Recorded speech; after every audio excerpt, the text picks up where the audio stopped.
21장 말씀을 가지고요. 제목을 같이 한번 읽어볼까요? 시작. 네, 보지 못할 때 우리의 눈을 열어 보게 하시는 하나님을 만나는 시간이 되시기를 바랍니다. 여러분 그런 경우가 있나요? 핸드폰이 어디 갔지? 했는데 오른손에 들려 있을 때 좀 많이 당황스러웠을까요? 차키가 어디 갔지? 하는데 내 가방에 있어요. 그죠? 여러분 이런 경우가 많이 있을 텐데요. 인생도 마찬가지예요. 우리는요 때로는 길이 보이지 않을 때가 있어요. 어디로 가야 할지 모를 때가 있어요. 길을 잃어버린 것 같아요. 현대인들은요 누구나 미래에 대한 불안감을 살아가고 있어요. 불안감을 가지고. 그래서 오늘날의 시대를 불안 시대라고요. 내일이 어떻게 될지 모르고 때로는 앞이 깜깜하고 막막하고 이럴 때가 있어요. 여러분 인생이 막막할 때, 길을 잃어버린 것 같을 때 우리는 기억해야 합니다. 문제는요 길이 없는 것이 아니래요. 보지 못하는 것이래요. 여러분 내가 가야 할 길을 분명히 알고 볼 수 있다면요 어떻게든 힘을 내어 걸어갈 수 있습니다. 오늘 본문은요 우리가 보지 못하는 것을 눈을 들어 보게 하시는 하나님을 소개하고 있습니다. 이 하나님을 만나기 위해서는 세 가지 믿음이 필요한데요. 이 믿음의 선물을 받아가시기 바랍니다. 첫 번째, 하나님은 어떤 분이시냐? 하나님은 우리가 만든 문제 속에서도 여전히 일하시는 분이세요. 한번 읽어봅시다. 시작. 하나님은 우리가 만든 문제 속에서도 여전히 일하신다. 자, 8절에 보니까 아이가 자라매 젖을 떼고 이삭이 젖을 떼는 날에 아브라함의 큰 잔치를 베풀었더라. 우리는 지금 아브라함의 스토리를 통해서 믿음의 여정을 함께하고 있잖아요. 아브라함의 100세의 아들을 낳았어요. 얼마나 깊었는지. 그냥 잔치도 아니고 큰 잔치를 베풀었다는 것은 주변에 아주 친구들, 이웃들을 다 초청해가지고 아마 잔치를 한 것입니다. 젖을 떼는 날이라면은 한 2년, 3년 정도 걸리지 않겠어요? 여러분 아브라함은 이제 할 일 다 했어요. 이제 죽어도 여한이 없어요. 아들까지 낳았으니 이제 불행 끝 행복 시작. 이제 남은 여생 즐겁게 아이 보면서 살면 되는 것입니다. 우리 북서울 꿈에게도 이런 마음의 소원이 응답되는 날이 있기를 예수의 이름으로 축복합니다. 슬픔의 때가 지나가리라. 소원이 이루어지면 이렇게 기쁜 거예요. 그런데 지난주 설교 말씀을 잘 기억한 분이시라면 아들을 낳으리니 아들을 낳았도다. 이 계획 속에서 하나님께서 우리에게 말씀하신 세 번째 대지가 무엇이냐면 하나님 우리의 소원을 이루는 것이 목적이 아니라 그 소원을 통해서 자신의 구원 계획을 이루어가는 것이 목적이다. 그러므로 이삭을 주시는 것이 하나님의 구원 계획은 끝이 아닌 거예요. 또 다른 구원의 시작인 것입니다. 여러분 우리는 내일을 볼 수 없지만 하나님 우리의 인생을 다 알고 계십니다. 나는 끝난 것 같지만 하나님 아직 끝나지 않았어요.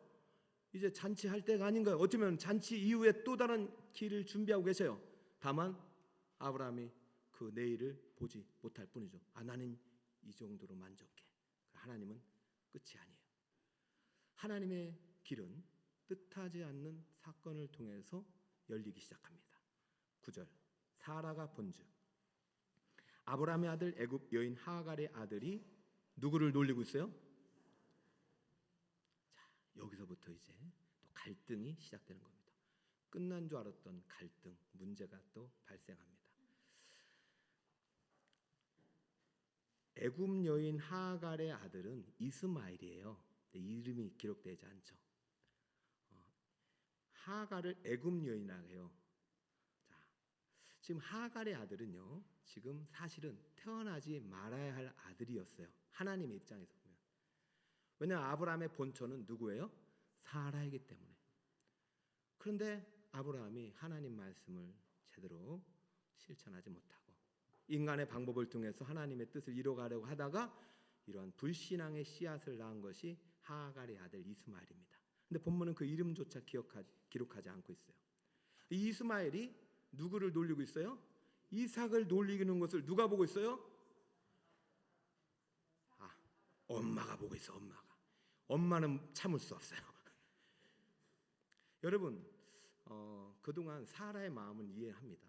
사라가 남편에게 그 자기 여종을 주어서 아이를 낳아서 후사를 이루려고 했는데, 아니 그래 뭐 그것이 어떤 이제 자기가 아들을 낳았단 말이에요. 중간에 큰 갈등도 있었어요. 가정의 불화도 있었어요. 그래서 한번 하가를 내쫓기도 했어요. 그렇지만 하나님께서 다시 함께 살게 했습니다. 그래서 사라도요, 믿음의 여인이기 때문에 어떻게든 잘 살려고 했어요. 남편의 또 둘째 부인이 돼버렸으니. 그런데 자기가 낳은 아들을 놀리자 마음이 바뀐 겁니다. 여러분, 아무리 믿음이 좋아도요, 자기 아들에게 이렇게 하는 거 못 참는 거, 이것이 모성의 본성입니다. 믿음의 사람에게도요, 이럴 때가 있는 것입니다. 사라는요, 자기 아들이 놀림받는 것을 봐요. 그래도 아이를 낳고 기뻐서 그래 우리 잘 지내보자 하고 화목하게 해보려고 했지만, 자기 아들이 놀림받는 것을 보고 사라는 참지 못합니다. 지금 하나님께서 뭔가 아브라함의 가정에 손을 대기 시작하는 시점이에요. 우리는 보지 못해요. 자, 그래서 어떠한 결정을 내리냐면 10절의 결정을 내립니다. 한번 읽어볼까요? 시작. 그가 아브라함에게 이르되 이 여종과 그 아들을 내쫓으라. 이 종의 아들은 내 아들 이삭과 함께 기업을 넣지 못하리라 하므로, 그가 부인 사라가 남편에게 말합니다. 여보, 당장 이 여자와 아들을 내쫓으세요. 이스마엘은 어느 정도 장성한 시점이에요. 그래도 아직 어려요. 그래도 아브라함의 씨란 말이죠. 아브라함 입장에서는 물론 잘못은 했지만 아니 그냥 사이좋게 잘 지내게 하고 싶어요. 그런데 사라는 완강해요. 그 여종과 아들을 내쫓으라. 여러분 어떻게 해야 할까요? 사실 아브라함은 할 말이 하나도 없어요. 왜냐하면 자신의 잘못이거든요. 사라가 아무리 여종과 동침만 하게도 나는 하나님의 계명을 어길 수 없어. 오늘 세례 받은 분들에게 제가 분명히 말했습니다. 10계명 7계명은 무엇입니까? 간음하지 말라입니다. 간음하지 말라. 내 아내 외에 동침하면 안 되는 거예요. 근데 인간적인 방법으로 그래 하나님이 내게 아들을 주시지 않으니까 사라가 아닌 다른 여인과 한번 해볼까 하고 했던 것들이 이렇게 가정에 계속 불씨와 갈등과 문제를 일으키고 있는 것이에요. 그러니까 어쩌면 아브라함에 있어서 이스마엘은 엎질러진 물입니다. 담을 수도 없고 그렇다고 어떻게 할 수도 없고, 지금 사라는 내쫓으라고 하고, 여러분 아브라함은 어떻게 할까요? 아브라함은 지금 길이 보이지 않습니다. 아니 왜 갑자기 잔칫날에 이렇게 행복한 날에 왜 또 고통이 시작되는 거야? 그때 그렇게 하지 말 걸 괜히 해가지고, 여러분 자꾸 우리는요 문제가 생기면 과거로 돌아갑니다. 그때 그렇게 하지 말 걸. 근데 오늘 첫 번째, 눈을 열어 보게 하시는 하나님을 만나려면 첫 번째 우리에게 믿음이 필요한데, 그 믿음의 대지를 기억하세요. 하나님은 우리가 만든 문제 속에서도, 문제 안에서도 뭐하고 계세요? 일하고 계시는 거예요. 우리가 깨뜨려진 죄악의 현장 속에서도 하나님이 일하고 계셔요. 그렇기 때문에 보내라고 하는 거예요.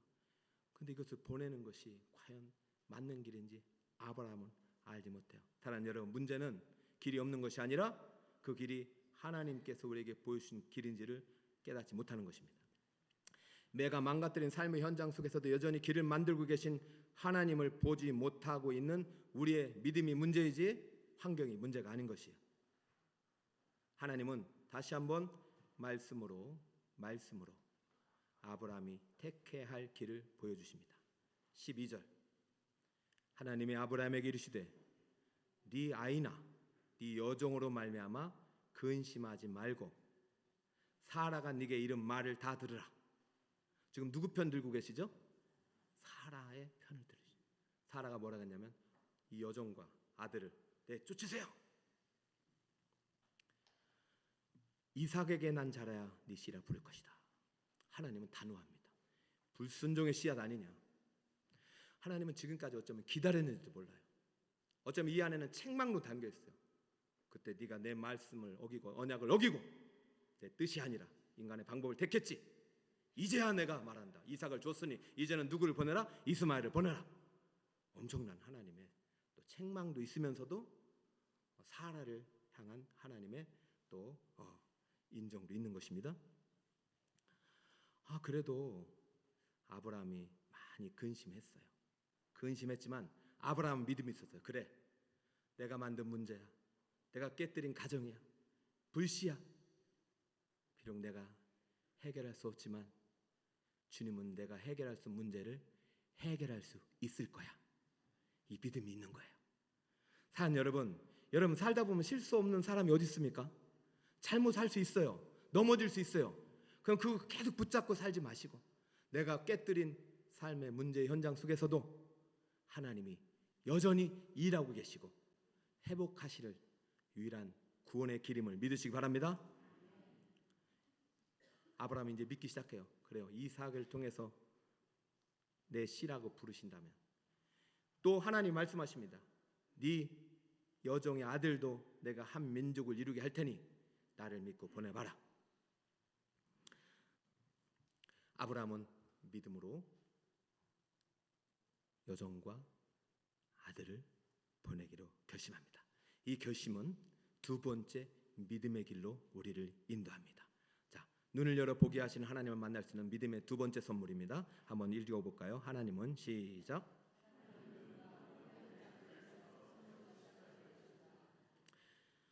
14절 보세요. 아브라함이 아침에 일찍 일어나. 참 아브라함은 순종의 사람이에요. 그 말씀 듣자마자 결심을 합니다. 그 다음날 순종을 하죠. 똑가물 한 가죽부대를 가져다가 하갈의 어깨에 메어주고 그 아이를 데리고 가게 하니 하갈이 나가서 부엘세바 광야에서 방황하더니. 여러분 이 상황 속으로 한번 여러분 들어가다 보면은 자 아브라함에게 있어서는 참 어려운 결정이지만 아브라함은 믿음으로 순종을 합니다. 그래 내가 힘들겠지만 과감하게 도려내자. 그래 아들을 보냅니다.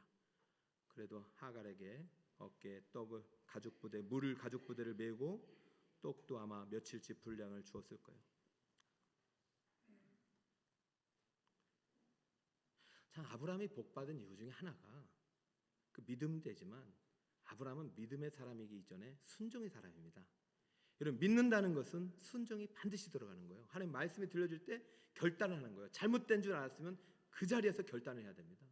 아 그래 내 잘못을 주님께서 바로 잡아주시는구나.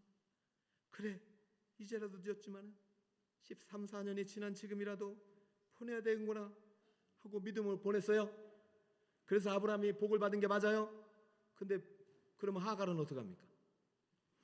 성경을 읽을 때 보면은 우리는 주인공에 너무나도 집착하다 보면 주변 인물들에 우리가 간과하는 경우가 있어요. 여러분 성경의 주인공 예수님 한 분뿐입니다.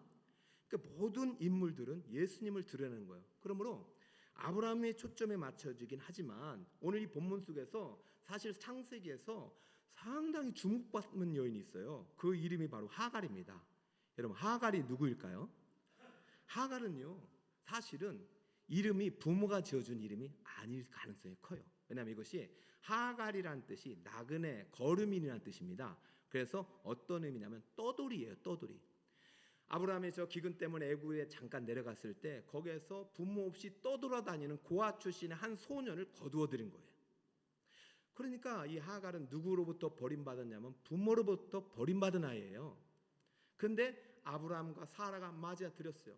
그러니 얼마나 감사하겠어요. 새로운 부모님처럼 잘 믿고 따랐을 게죠. 그러다 보니까 사라의 너무 마음이 들어서 오죽했으면 얼마나 잘했으면은 자기 남편을 주겠냐고요. 내가 낳지 못한 아이들을 이 여종을 통해서 낳게 하신 것이 하나님의 뜻이라고 생각할 정도로 하갈이 참 열심히 살았지 않겠어요? 아니 하갈이 잘못을 한번 생각해 보세요. 없어요. 그래서 남편의 아이를 낳은 거는 하갈이 잘못이 아니잖아요. 누구의 잘못입니까? 아니 아브라함이나 사라가 한 일이잖아요. 물론 우리가 사극을 보면은 궁녀가 승을 입어가지고 후궁이 되면은 마음이 높아지긴 하잖아요. 그래서 여종도 주인의 아들을 낳으니까 아이를 낳지 못하는 여주인이 조금 이렇게 무시하는 듯한 눈빛을 보냈던 것 같아. 한 번쯤은 잘못이라면 그거 하나 잘못이야. 아니 그래서 한번 쫓김을 당했지만 하나님이 다시 가정으로 들어와서 함께 살라고 하셨단 말이에요. 그렇게 해서 지금도 와서 하갈 입장에서도 주인이 여주인이 이삭을 낳았으니 얼마나 기뻤겠어. 언니라고 해야 될지 모르겠어요. 그렇잖아요. 첫째 분이 둘째 분이 됐잖아요. 언니, 그래 하가라, 나도 참 좋구나. 아마 이게 콩가루 집안이지만 둘째 언니 분명히 하갈은요 정말로 기뻐했을 거예요. 근데 문제는 누구 때문에 이렇게 됐어요? 하갈의 아이가. 여러분, 이게 우리나라 얘기만 아닌 것 같아요. 저는 이 성경의 얘기만 아니라 오늘날 이거 충분히 일어날 수 있는 일입니다. 자, 하갈은 잘못한 게 없어요. 그런데요, 하갈의 입장에서는 어떻게 됩니까? 매달렸을 거 아닙니까? 버리지 말라고. 아브라함, 당신의 아들이 있지 않습니까? 살아요. 그래서 나를 정을 생각해서 버리지 마. 어디 가든. 근데 매정해요. 믿는 사람들이 더 매정할 때가 있어요. 어떻게 하나님을 믿는다면 나를 이렇게 버리냐고. 하갈은 결국 강해로 내몰렸는데 강해에서 갈 데가 있습니까? 없습니까? 없어요. 지금 방황하고 있잖아요. 갈 길을 잃어버린 거예요. 진짜 이게 하나님, 이런 하나님 내가 그래도 믿었단 말인가? 이런 하나님을 믿는 내가 아브라함과 사라를 내가 그래도 좋아했단 말인가? 여러분은 이런 경험 없어요? 여러분의 인생의 줄입니까? 비줄입니까? 여러분 금수저입니까? 여러분 직장에서도 승승장구하고 여러분은 상사가 함부로 할 수 없는 그런 사람들입니까? 여러분이 잘못해도 하나님이 여러분에게 잘못하지 않고 주변 사람들을 책망하는 아브라함과 같은 그런 인생이냔 말입니다. 아니면 승진해서 밀려서 결국 막다른 골몰에서 내가 어떻게 할지 모르는 그 길에 주저앉아서 방황하는, 어디로 갈지 모르는 그런 인생이냐 말입니다. 여러분, 오늘 지금 말씀을 통해서 하갈과 같은 인생을 하나님께서 초청하고 계십니다. 그리고 말씀하십니다. 하나님은 우리가 포기한 자리에서 새로운 문을 시작하시는 하나님이시다. 하나님은 인간이 포기한 그 자리에서 새 길을 여시는 신실한 하나님이심을 믿으시기 바랍니다. 그래 여러분, 미래의 문이 열리는 거예요. 눈이 떠지는 거예요. 하갈은 자신을 그렇게 생각할 수도 있어요. 나는 부모로부터 버림받았는데 결국 내가 이 주인으로부터 버림받구나. 나는 태어나서는 말해야 됐어. 내 자식도 태어나서는 안 되는 존재였어. 자신은요, 하갈의 인생을 포기하기로 결심을 합니다.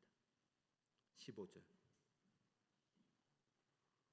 가죽 부대에 물이 떨어진지라 그 자식을 관목 덤불 아래에 두고. 여기서 자식을 관목 덤불 아래 두었다니 두 달을 샤라크라는 표현을 처음 썼습니다. 창세기에서. 근데 두 번째로 쓴 곳이 어디냐면 요셉의 형들이 요셉을 죽이려고 웅덩이에 집어 던질 때 샤라크를 썼어요. 영어로 캐스트로 번역했어요. 잘했습니다. 지금 하갈은 자기 아들을 포기한 거예요. 어쩌면 마음속에 그런 마음도 있었을까요? 이 아이 때문에 내가 버림당하는구나. 여러분, 그게 왜 아이 잘못입니까? 엄마도 나를 버렸지만 나도 아이를 버릴 수밖에 없어. 여러분, 왜 아이 잘못입니까?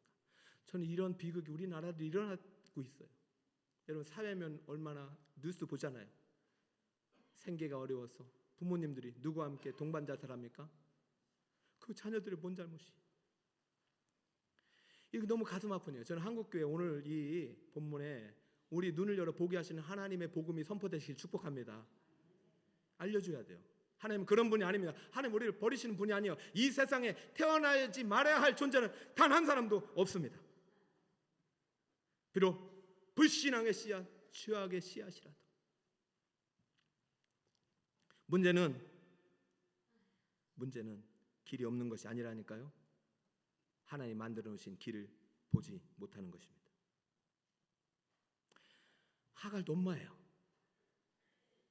차마 아이를 버렸지만 또 버리지 못해. 16절. 이르되 아이가 죽는 것을 차마 보지 못하겠다 하고 화살 한바탕 거리 떨어져 마주 앉아 바라보며 소리내어 우니.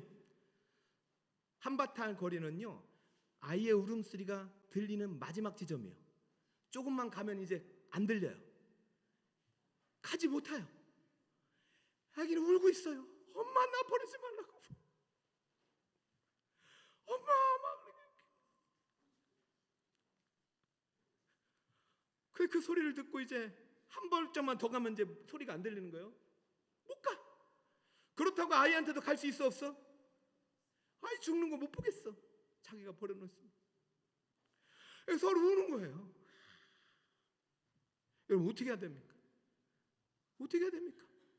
여러분 이런 경우가 여러분에게 왜 없겠습니까? 앞으로 가도 막혔고 뒤로 가도 막혔고 어찌할 바를 몰라. 그러면 인생을 포기할 수밖에 없어. 다 내려놓을 수밖에 없어요. 그러니까 여러분 기억하세요. 두 번째 믿음, 하나님은 우리가 포기한 그 자리에서 새로운 시작을 여시는 하나님이심을 믿으시기 바랍니다. 여러분 잘못이 아니에요. 하갈의 잘못도 아니에요.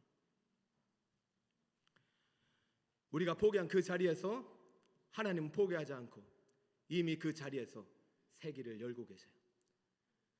아무도 듣지 않는 광야의 그 메마른 땅 한복판에서 하나님이 그 소리를 듣고 계셨습니다.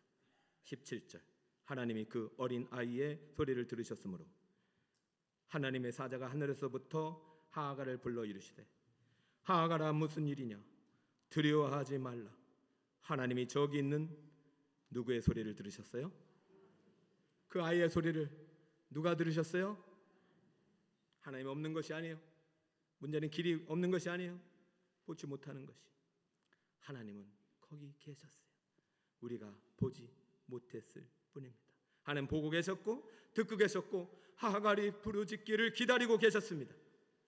그리고 결정적인 순간에 아이의 울음소리가 하나님을 찾는 소리가 되어 그 기도가 되자 하나님은 급히 하나님의 사자를 빨리 내려가라.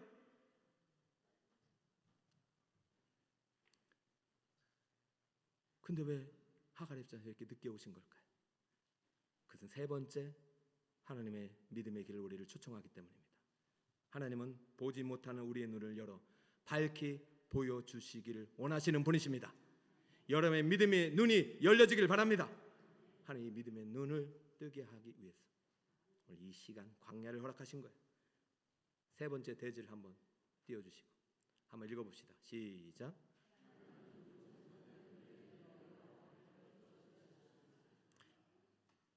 18절, 일어나 아이를 일으켜 내 손으로 붙들라.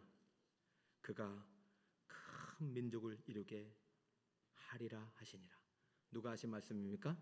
하나님이 사자를 통해서 들려주는 음성입니다. 이 시간 강단을 통해서 주시는 말씀이 우리 성도를 향한 하나님의 축복의 말씀 되시길 예수 이름으로 축복합니다. 아이를 붙들어 일으켜라. 내가 네 아들 이스마엘을 통해서도 이상 못지않게 큰 민족을 이루겠다. 큰 민족을 이루겠다. 일어나라. 여러분 이 표현이 좀 더 이제 원문을 살리면 표준 세변에게는 이렇게 되어 있어요. 하갈아 아이를 안아 일으키고 달래어라. 달래줘. 내가 저 아이에게 큰 민족이 나오겠다. 여러분 아이는요 지금 얼마나 고통스럽겠어. 엄마가 나를 버리고 갔잖아요. 엄마가 찾아왔잖아요. 2주 전에 희망을 플러스하라는 얘기했어요. 길이 막힌 것 같아도 하나님 우리의 희망의 출구가 되신다고. 그죠? 왜 그러냐면 하나님은 절대 우리를 버리지 않으십니다. 하나님의 신실하심은 우리의 유일한 희망입니다. 그때 예화를 하나 들려드렸죠. 외국의 어머니들은 아이가 넘어지면 이렇게 한다잖아요. 딱 달려가서 딱 붙잡습니다. Are you okay? No problem. 그리고 안아줍니다. 한마디를 더 한다고 했죠.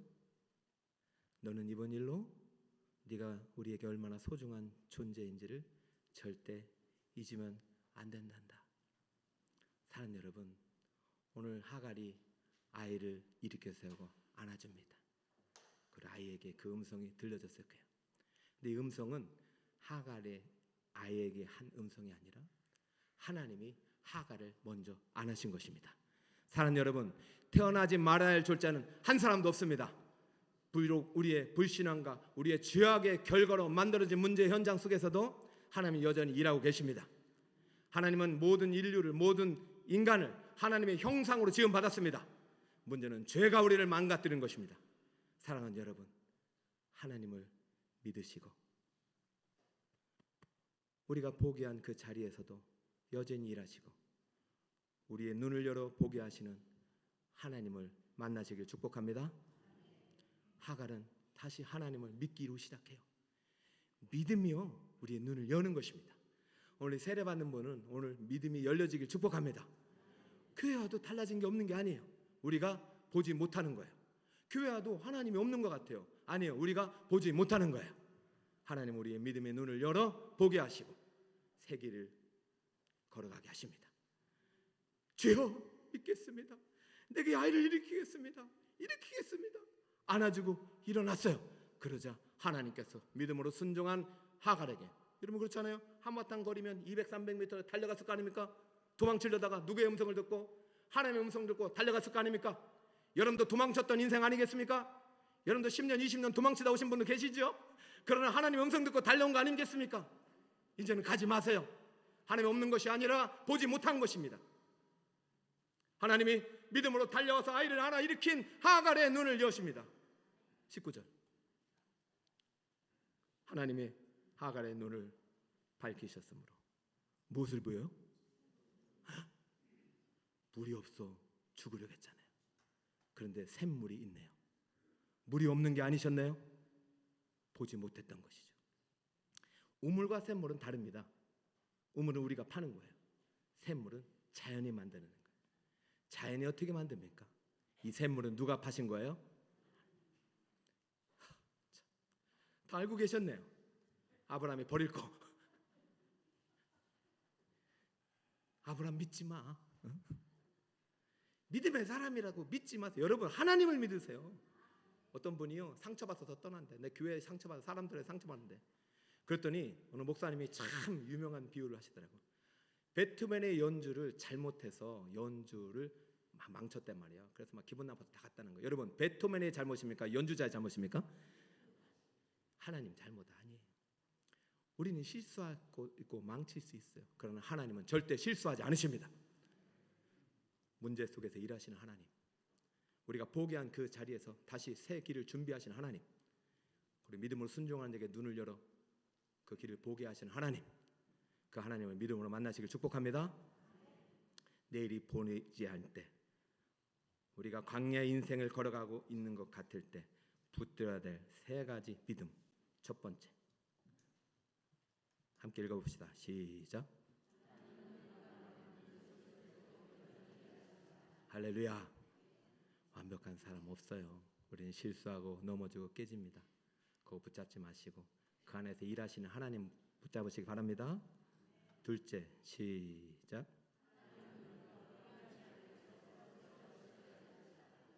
그래요. 여러분 포기하지 마세요. 그러니까 하나님이 포기하지 않으셨는데 여러분 포기하면 안 됩니다. 하나님 명령대로 다시 달려가세요. 셋째, 시작. 할렐루야. 문제는 길이 없는 게 아니라고 했어요. 길을 만드시는 하나님을 보지 못하는 것입니다. 우리 성도 여러분, 2026년 희망의 새해가 시작됐지만 여전히 앞에 캄캄하신 분, 미래가 불안하신 분이 있을지라도 하나님 그 미래 속에서 여러분을 위한 길을 만들고 계심을 믿으시기 바랍니다. 하나님 그 길을 만들어 주실 분이 아니라 친히 그 길이 되어 오셨습니다. 그분이 예수님입니다. 예수님은 길과 진리와 생명이 되십니다. 나로 말미암지 않고는 아버지라고 갈 데가 없다고 했어요. 여러분 예수님을 여러분의 생명의 구주로 믿고 영접하시기를 축복합니다. 세례 받으시기를 축복합니다. 세례는 우리의 모든 죄를 씻는 것이에요. 근데 왜 여러분 자꾸 과거에 매몰되어 있습니까? 내가 과거에 잘못한 거, 내가 과거에 실못한 거, 내가 불신앙의 씨앗으로 만들어낸 거, 여러분 주님께서 다 십자가에 가져가셨습니다. 이제 믿음의 눈을 열고 주님이 행하시는 놀라운 구원의 일에 동참하시는 우리 성도 여러분 되시기를 예수 그리스도의 이름으로 축복합니다.